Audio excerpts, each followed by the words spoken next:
We're going to try this one more time, and then I'm going to give up on it if it doesn't work. So where we left off was that little nail punch over there. The equivalent in this bag is this, a 3/16 punch that fits perfectly on the head of the sheathing nails that we use to hold the sheathing on. Now this bag, this setup of bags is used, as I said, for the construction of the tool sheds. It needs to be that you can keep these things on either side out of your way because you're moving around, you're climbing up ladders, you're going up and down roofs, you're all over the place. That set stays in the front because I'm primarily in my driveway when I'm wearing it, and everything is right there. When I use that set, there are differences in the fasteners that I use. This one, like I said, is all air-driven nails, so I need to be able to cut the nails, I need to be able to punch the nails. This set of bags, I'm doing screws, and carriage bolts. This is what I use to drive the carriage bolts in. Goes right in here. I keep a few different sets of drill bits. I got a couple of countersinks and a regular drill bit rather. Torx bit, Phillips bit, they all go right in here. The advantage of screws is that you drill a hole, it goes where you want it to. I do the same thing with the carriage bolts, obviously, and that just stays in there. It stays right in.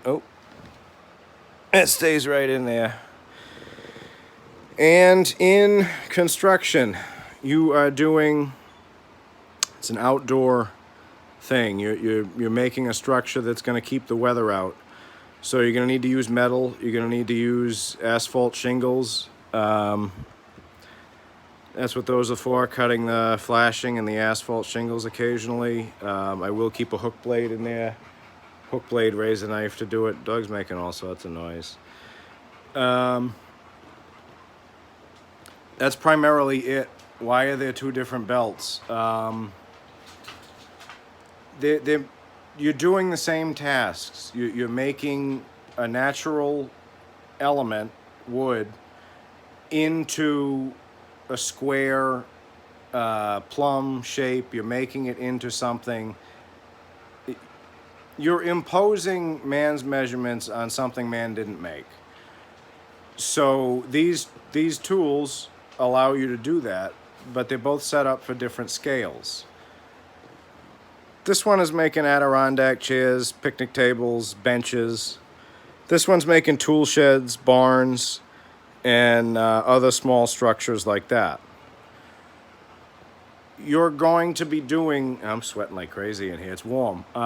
You're going to be doing the same kind of things, but with different end goals.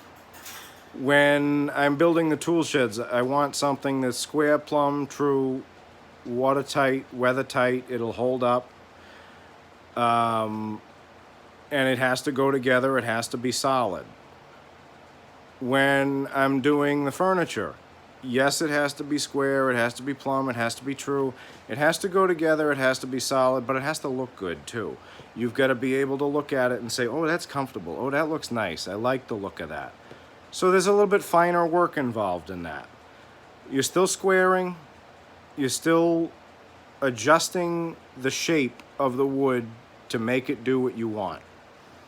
I hope this was helpful. I hope this video was interesting to you. I'm going to be doing a couple of videos on the power tools that I use for building the tool sheds and building the furniture. So you're going to see some shop tools, and you're going to see some construction tools, and you're going to see the overlap between them, a lot like this. What I'm trying to show is what it took me a long time to realize, that there is a huge overlap between carpentry and woodworking, but there are key differences. And if you know what those key differences are, you can incorporate elements from carpentry into woodworking and woodworking into carpentry, and you can make the work a lot easier for yourself. There's also ways that you can do that to make it a lot harder, which I've done.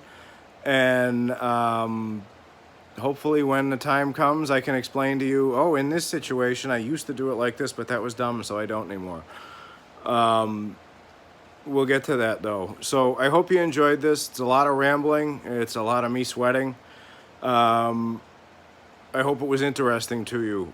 I hope you got something from it. Wherever you are, I hope that you're comfortable.